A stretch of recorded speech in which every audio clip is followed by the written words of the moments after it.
हरे कृष्णा। हर हर महादेव। आप सभी को श्रावण मास के सोमवार की बहुत सारी शुभकामनाएं। हेलो एवरीवन, राधे राधे, जय श्री कृष्णा। स्वागत है आप सभी का हमारे चैनल पर। भगवान शिव और माता पार्वती की विशेष कृपा आप और आपके परिवार पर सदा बनी रहे, यही प्रार्थना करते हैं।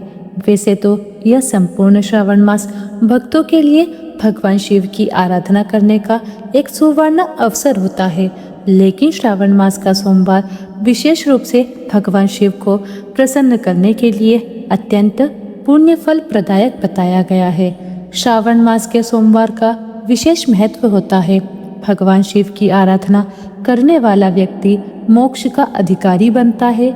जो श्रावण मास के सोमवार के दिन भगवान शिव की पूजा आराधना करता है, वह अनेक जन्मों के संचित दुख समूह से मुक्त होकर शिव जी के कल्याणमय पद को प्राप्त कर सकता है। तो चलिए आज श्रावण मास के सोमवार के दिन इसी श्रावण सोमवार से जुड़ी हुई पौराणिक कथा का श्रवण करते हैं, क्योंकि हम जानते हैं आप में से कई भक्तों ने आज श्रावण सोमवार का व्रत रखा होगा और यह व्रत आज की इस कथा को सुने बिना अधूरा रह जाएगा। तो चलिए आज की श्रावण सोमवार व्रत कथा आरंभ करते हैं।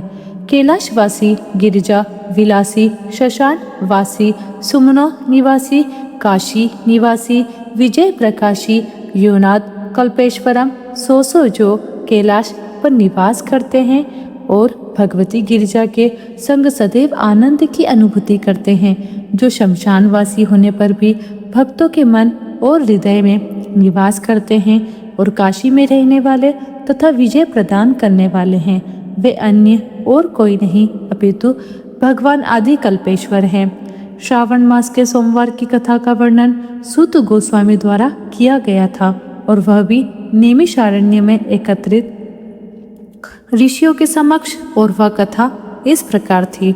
प्राचीन समय में चित्रवर्मा नाम से प्रसिद्ध एक राजा हो गए। वे अत्यंत निष्ठावान, धर्मपरायण और शक्तिशाली राजा थे। वे अपने राज्य में कोई भी दुष्कर्म होने नहीं देते थे और अगर ऐसा कोई दुष्ट व्यक्ति हो तब पर भी उसे अत्यंत कठोर दंड दिया जाता था, जिसे देखकर अन्य लोग भी दुष्कर्म करने से भयभीत हो जाते और इसलिए इस राजा को यमराज के समान माना जाता था। वे अपनी प्रजा की रक्षा करने में सक्षम थे और यह राजा स्वयं भगवान शिव और भगवान नारायण के भक्त थे। अपने जीवन में राजा हर प्रकार से सुखी थे। उनके अत्यंत पराक्रमी और बलवान पुत्र थे और अंत में एक सुंदर सुशील पुत्री भी थी, जिसका नाम सीमंतनी था। अब राजा चित्रवर्मा की वह पुत्री बड़ी हो रही थी। एक दिन राजा ने ब्राह्मणों को बुलाकर उसकी जन्म कुंडली दिखाकर उसके भविष्य के बारे में पूछा। तो एक ने कहा कि महाराज, आपकी पुत्री बहुत ही भाग्यवान है। वह अपने जीवन को बहुत ही सुखमय रूप से पूर्ण करेगी और 10,000 वर्षों तक अपने स्वामी के साथ आनंद भोगेगी और 8 पुत्रों को जन्म देकर उत्तम सुख का उपभोग करेगी। लेकिन वह दूसरे ब्राह्मण ने कहा, हे राजन, यह कन्या 14 वर्ष में विधवा हो जाएगी। ब्राह्मणों की ऐसी बात सुनकर राजा कुछ क्षण के लिए दुविधा में पड़ गए और अपनी पुत्री के लिए चिंता में डूब गए। तत्पश्चात उन्होंने सब कुछ अपने भाग्य पर छोड़कर ब्राह्मणों को विदा कर दिया। सीमंतनी अब धीरे धीरे बड़ी हो रही थी, समझदार हो रही थी। अब ब्राह्मण की कही हुई बात ने चर्चा का स्वरूप ले लिया।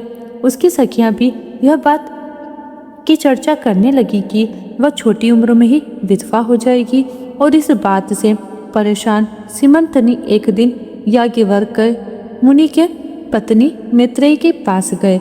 माता मैत्रेयी अत्यंत धार्मिक और भगवान शिव की अनन्य भक्त थी। अब सीमंतनी ने उनके पास जाकर बड़े ही आदर से उनका प्रणाम किया और उनसे कहा, हे माता, मैं आपके चरणों में आई हूँ।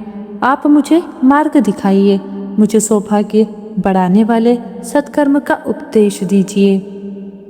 इस प्रकार अपने शरण में आई हुई राजकन्या से उसे पतिव्रता मैत्रेयी ने कहा, हे पुत्री, तुम्हारे सौभाग्य के सूरज को उदय करने के लिए तुम्हें भगवान शिव और माता पार्वती की आराधना करनी चाहिए। पूर्ण श्रद्धा और नियम पूर्वक सोमवार का व्रत रखना चाहिए।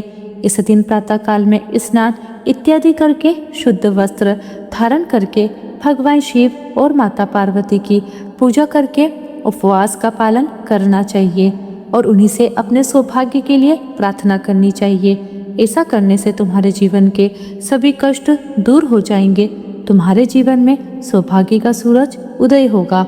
और हाँ, ऐसी भी कठोर स्थिति उत्पन्न हो सकती है जब भगवान तुम्हारी परीक्षा लें, लेकिन उस समय में भी तुम भगवान शिव की पूजा भक्ति और उनके इस सोमवार के व्रत को कभी मत छोड़ना। इतना कहकर माता मैत्रेयी अपने आश्रम में चली गई और सीमंतिनी उनके कथन अनुसार भगवान शिव का पूजन करने लगी। उसने सोमवार का व्रत अब आरंभ कर दिया था। प्रत्येक सोमवार के दिन पूर्ण श्रद्धा और भक्तिभाव से वह भगवान शिव और माता पार्वती की आराधना करती और अब वह पुत्री बड़ी हो रही थी, विवाह योग्य होने लगी थी, इसलिए राजा चित्रवर्मा ने अपनी पुत्री के लिए सुयोग्य वर की खोज आरंभ कर दी। उस समय एक समृद्ध निषेध देश था जिसमें नल और दमयंती के इंद्रसेन नामक पुत्र थे और राजा इंद्रसेन के पुत्र चंद्रगत हुए। वे भी विवाह के योग्य हो चुके थे। उनका प्रस्ताव चित्रवर्मा की पुत्री के लिए आया तो उन्होंने अपने गुरु की आज्ञा से अपनी पुत्री का विवाह चंद्रगत के साथ सुमंगल रूप से निश्चित करवा दिया। विवाह के कुछ समय के बाद राजा चित्रवर्मा की पुत्री और उनके दामाद उनके साथ रहे। अब एक दिन चंद्रगत अपने मित्रों के साथ यमुना तट पर विहार करने के लिए गया हुआ था और अचानक से यमुना की लहरें तेज हो गई। इस तूफानी लहरों में उनकी नाव डूबने लगी।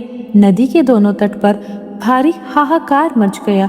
सभी ने उस नाव में बैठे हुए राजकुमार और उनके मित्रों को बचाने के अनेक प्रयास किए, लेकिन जो भाग्य में लिखा है उसे कौन टाल सकता है। और देखते ही देखते यमुना नदी के उछलते पानी में ही यह नाव में बैठे हुए सभी लोग डूब गए और इस दुर्घटना को देखकर चारों ओर शोक का वातावरण फैल गया। उनके विलाप से आकाशमंडल गूंज उठा। यह समाचार सुनकर राजा चित्रवर्मा और उनकी पुत्री के सिर पर तो मानो आसमान टूट पड़ा। जैसे तैसे दौड़ते हुए राजा चित्रवर्मा यमुना किनारे आए और वहीं पर मूर्छित होकर भूमि पर गिर गए। राजकुमार के पिता की हालत भी कुछ ऐसी ही थी। दोनों परिवार पर दुखों का पहाड़ टूट पड़ा था और चारों ओर सभी दुख के सागर में डूब गए, लेकिन भाग्य का लिखा कौन मिटा सकता है। और यही समझते हुए नगर के वयोवृद्ध लोगों ने राजा चित्रवर्मा को वापस नगर में आने के लिए कहा। राजा चित्रवर्मा ने भी अपनी पुत्री को धीरज बंधाई और उसे समझाया और फिर राजा चित्रवर्मा ने अपने परिवार के सदस्य और बंधु बांधवों के साथ मिलकर अपने दामाद की अंतिम क्रिया पूर्ण करवाई। पतिव्रता सीमंतनी ने अपने पति के पीछे सती होने का विचार किया, लेकिन उसके पिता ने स्नेहवश उसे रोक लिया। अब सीमंतनी वैधव्य का जीवन व्यतीत करने लगी थी। अपने पति की मृत्यु के बाद भी मुनि पत्नी मैत्रेयी ने कहा था, उसी प्रकार वह शुभ सोमवार का व्रत चालू रखती है। इस प्रकार 14 वर्ष की आयु में ही वह विधवा का जीवन बिताने लगी। इतने दुख होने पर भी उसने भगवान शिव की आराधना नहीं छोड़ी और इसी प्रकार भगवान शिव की आराधना करते करते उसे 3 वर्ष बीत गए। दूसरी ओर पुत्र शोक में डूबे हुए राजा इंद्रसेन को अपने ही भाई ने धोखा दे दिया और बलपूर्वक उसका राज्य छीन लिया। उन्हें पत्नी सहित पकड़कर कारावास में डाल दिया और सबके मन में यही था कि इंद्रसेन का पुत्र चंद्रगत यमुना में डूबकर मर चुका है, लेकिन वास्तविकता कुछ और थी। चंद्रगत यमुना नदी के जल में डूबने पर नीचे की ओर गहराई में उतरने लगे और इस प्रकार वे पाताल में पहुंच गए, जहां राजकुमार ने नागवधुओं को जल क्रीड़ा करते हुए देखा। नाग कन्याएं भी राजकुमार को देखकर आश्चर्यचकित हो गई और उसे उठाकर पाताल लोक में तक्षक नाग के नगर में ले गई। चंद्रगत इस अद्भुत सौम्य मनोहर नगर को देखकर आश्चर्यचकित रह गया, जो कि इंद्र भवन के समान सुंदर और मनमोहक था। उसने सुंदर महल को भी देखा, जो बड़े बड़े रत्न से सुशोभित था। रत्न के प्रकाश की किरणों से प्रकाशित हो रहा था। भगवान सूर्य के समान तेजस्वी नागराज तक्षक नाग को सभा भवन में विराजमान देखकर परम बुद्धिमान राजकुमार ने विनम्रतापूर्वक उन्हें प्रणाम किया और हाथ जोड़कर उनके समक्ष खड़े रह गए। तक्षक नाग के तेज से उसकी आंखें नहीं खुल पा रही थी। अब नागराज ने बड़े ही प्रेम पूर्वक नाग कन्याओं से पूछा कि यह कौन है और कहाँ से आया है। तब नाग कन्याओं ने कहा, हमने इसे यमुना के जल में देखा है। इसके कुल और इसके नाम का परिचय न होने के कारण हम इसे आपके पास लेकर आए हैं। तब तक्षक ने राजकुमार से पूछा, हे पुत्र, तुम कौन हो? राजा तक्षक के इस वचन को सुनकर राजकुमार ने कहा कि वह भूमंडल के प्रसिद्ध निषदराज देशराज के राजा नल और दमयंती का पुत्र है। मेरे पिता का नाम इंद्रसेन है और मेरा नाम चंद्रगद है। इतना कहकर उसने अपने साथ हुई संपूर्ण घटना का विस्तार पूर्वक वर्णन कह सुनाया कि किस प्रकार वो यमुना नदी में डूब गया था।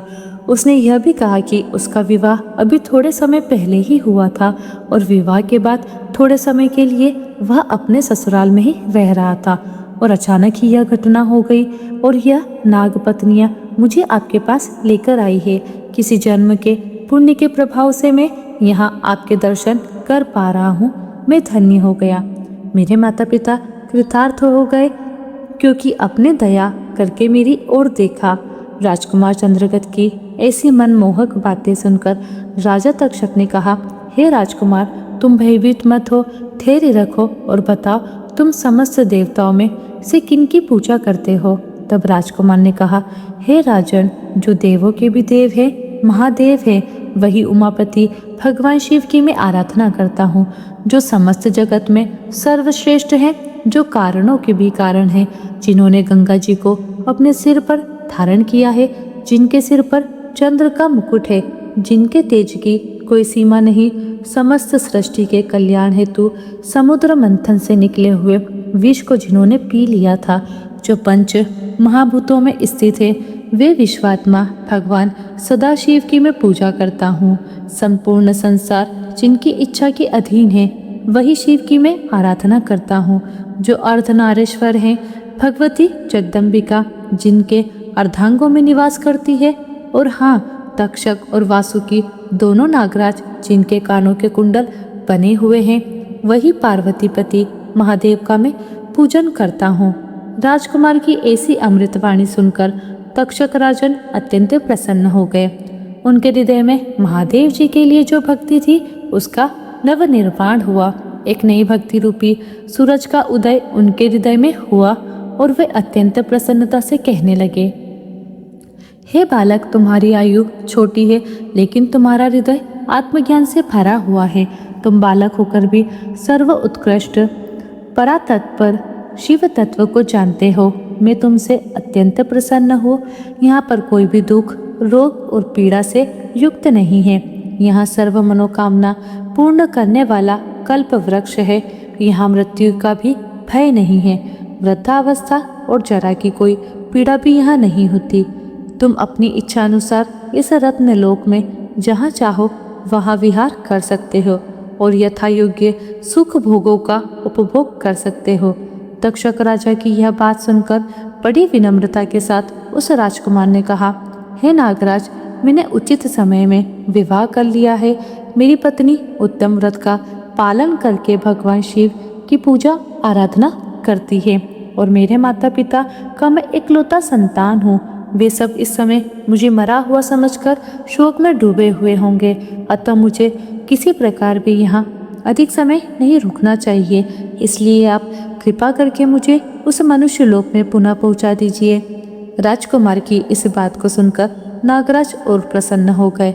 उन्होंने राजकुमार को रोकने का प्रयास नहीं किया और उनसे कहा, हे पुत्र, जब भी तुम्हें मेरी याद आए मुझे बुला लेना, मैं तुम्हारे समक्ष प्रकट हो जाऊंगा। ऐसा कहकर उन्होंने राजकुमार को एक सुंदर दिव्य अश्व भेंट किया, जो इच्छा अनुसार कहीं भी भ्रमण कर सकता है। इसके उपरांत अनेक रत्नमय आभूषण, दिव्य वस्त्र और दिव्य अलंकारों की भेंट दी। नागराज ने प्रेम पूर्वक उसे विदा किया और दिव्य घोड़े पर सवार होकर कुछ ही क्षण में राजकुमार अनेक प्रकार के द्वीप, समुद्र और लोक में भ्रमण करते हुए यमुना के जल के बाहर आकर उस दिव्य अश्व पर सवार होते हुए नदी के तट पर विचरण करने लगे। उसी समय अपनी सखियों के साथ पतिव्रता सीमंतिनी वहां स्नान करने के लिए आई हुई थी।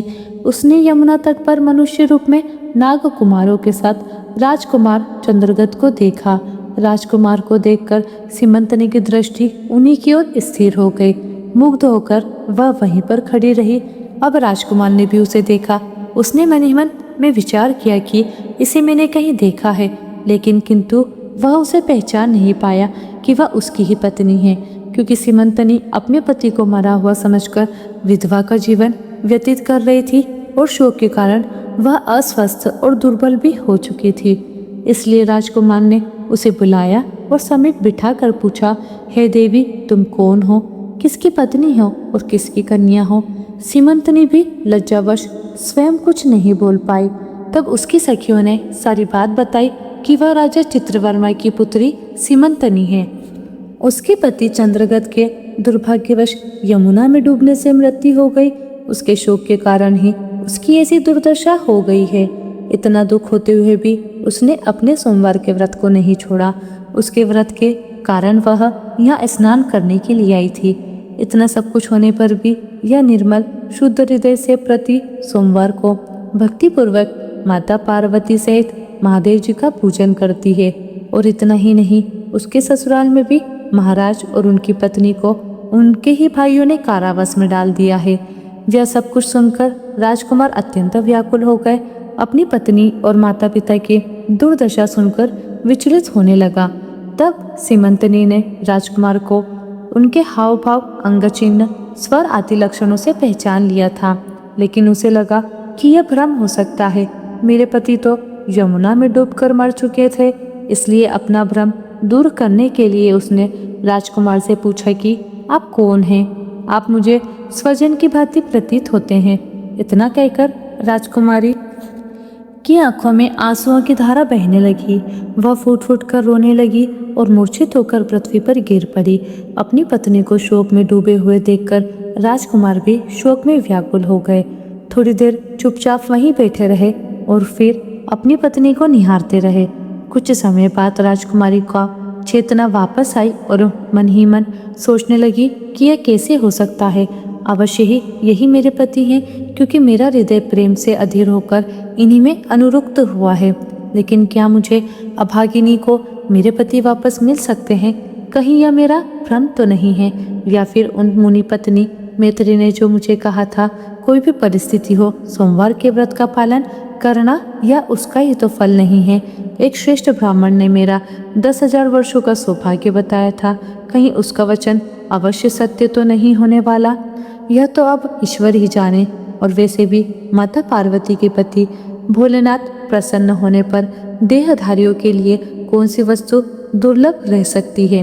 इस प्रकार अनेक विचार करते हुए सीमंतनी ने अपने पति को पहचान लिया था। अब राजकुमार ने अपनी पत्नी सीमंतनी को आश्वासन देते हुए कहा, हे भद्रे, मैं सभी को यह समाचार बताने के लिए जा रहा हूँ और मेरे माता पिता का राज्य भी वापस लेकर तुम्हें लेने के लिए शीघ्र ही आऊँगा। इतना कहकर राजकुमार घोड़े पर सवार होकर नाग कुमारों के साथ अपने नगर की ओर चल पड़े। वहां जाकर नाग कुमारों की सहायता से राजकुमार ने अपना राज्य वापस प्राप्त किया, अपने माता पिता को कारावास से मुक्त करवाया और अपने पुत्र को जीवित देखकर राजा इंद्रसेन आनंद में डूब गए। राजकुमार को उन्होंने हृदय से लगा लिया। अश्रु वर्षा करते हुए चंद्रगत ने भी माता पिता के चरणों में प्रणाम किया और राजकुमार को जीवित देखकर सभी लोग अत्यंत प्रसन्न हो गए। राजकुमार ने माता पिता को और सभी को सारा वृत्तांत कह सुनाया। नागराज तक्षक से मित्रता होने की बात भी बताई और यह सुनकर राजा इंद्रसेन अत्यंत हर्षित हो गए।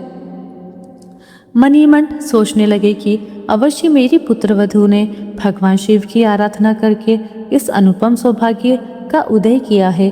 अब यह समाचार महाराज चित्रवर्मा को देने के लिए राजा इंद्रसेन ने दूतों को भेजा और यह समाचार सुनकर राजा चित्रवर्मा भी आनंद से भाव विभोर हो गए। अनेक भेंट और उपहारों के साथ उन्होंने उस संदेश वाहक को वापस भेजा और अपनी पुत्री को बुलाकर उसके वैधव्य के सभी चिन्हों का परित्याग करवाया। उसे अनेक आभूषणों और सुंदर वस्त्रों से सुसज्जित करवाया और राजा चित्रवर्मा ने नगर में एक महान उत्सव मनाया। सभी की उपस्थिति में राजकुमारी सीमंतनी के सदाचार की प्रशंसा की गई और राजकुमार चंद्रगत के साथ उन्होंने अपनी पुत्री को विदा करवाया। राजकुमार चंद्रगत ने भी नागराज तक्षक से मिले हुए रत्न आदि आभूषण से अपनी पत्नी को अलंकृत किया और इस प्रकार सीमंतनी के द्वारा सोमवार के व्रत और भगवान शिव की श्रद्धापूर्वक की हुई आराधना से उसे अपना पति वापस मिल गया। राजकुमार भी अपनी पत्नी को लेकर अपने राज्य में वापस आया और राजा इंद्रसेन ने उसे राजगद्दी सौंपकर भगवान शिव की आराधना करके योगी पुरुषों को उपलब्ध होने वाली उत्तम गति को प्राप्त किया। राजा चंद्रगत ने अपनी धर्मपत्नी सीमंतनी के साथ 10,000 वर्षों तक सुखमय जीवन व्यतीत किया। 8 पुत्रों और एक कन्या को जन्म दिया। सीमंतनी भी प्रतिदिन भगवान महेश्वर की पूजा करती हुई अपने स्वामी के साथ सुखपूर्वक रहने लगी और अपने सोमवार के व्रत के प्रभाव से अपने खोए हुए सौभाग्य को पुनः प्राप्त करती है। तो यह थी स्कंद पुराण से ली गई आज के श्रावण मास के सोमवार की प्राचीन कथा। हमें आशा है कि आज के इस श्रावण मास के सोमवार की व्रत कथा का श्रवण करके आपका श्रावण सोमवार व्रत अवश्य ही सफल होगा। लेकिन इस कथा के अंदर क्या आपने एक बात सुनी? राजकुमार चंद्रगत अत्यंत छोटी आयु के थे, लेकिन फिर भी वे नागराज तक्षक के सामने जाकर भगवान शिव की भक्ति और उनकी महिमा का गुणगान करते हैं। वे अपने चरित्र, अपने ज्ञान और बुद्धि द्वारा राजा तक्षक को प्रसन्न कर लेते हैं और वह भी इतनी छोटी आयु में। यह आखिर कैसे संभव हो सकता है? तो इसका जवाब हमें मिलता है गर्भ विज्ञान के अंदर। इसी के साथ आज की इस कथा को यहीं पर विराम देते हैं। आप सबको फिर से एक बार श्रावण मास के सोमवार की बहुत बहुत शुभकामनाएं। हरे कृष्णा, हर हर महादेव।